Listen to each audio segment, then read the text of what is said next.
Hey, Jason Lenninger, broker of the Real Estate Hub. So you wrote an offer and your offer got accepted. Awesome. So next step up is going to be the inspection. We're going to go through that whole process here in just a bit.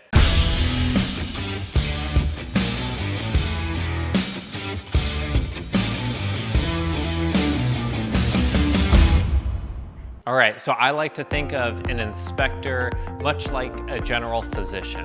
So they know a little bit about a lot of stuff, okay? But if something comes down to the weeds, they're gonna refer that to the specialist, much like a general physician refers out to specialists in the medical field. So some people that an inspector can refer to would be like a roofer or a plumber or an electrician or a structural engineer.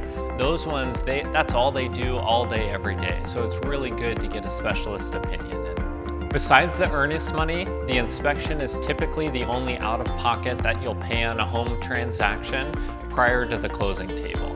Home inspections run anywhere from $300 to $450, and additional if you need certain things tested like radon or mold or anything of that nature.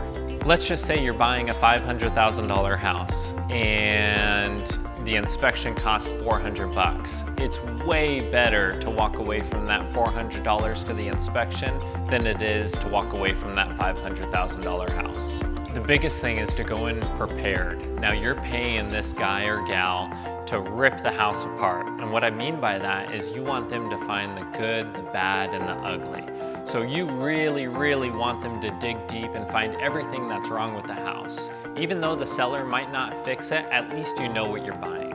All right, so the way that the inspection works is the inspector's gonna go out there a couple hours prior to us going out there.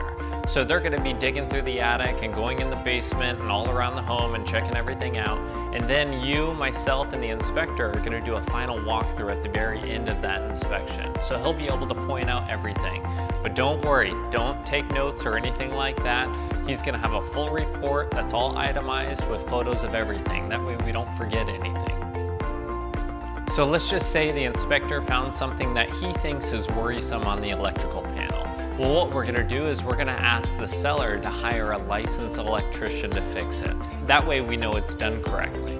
All right, so you're gonna get a report of everything that's wrong with the property, okay? So let's just say the inspector says that A, B, and C are wrong with the property, okay?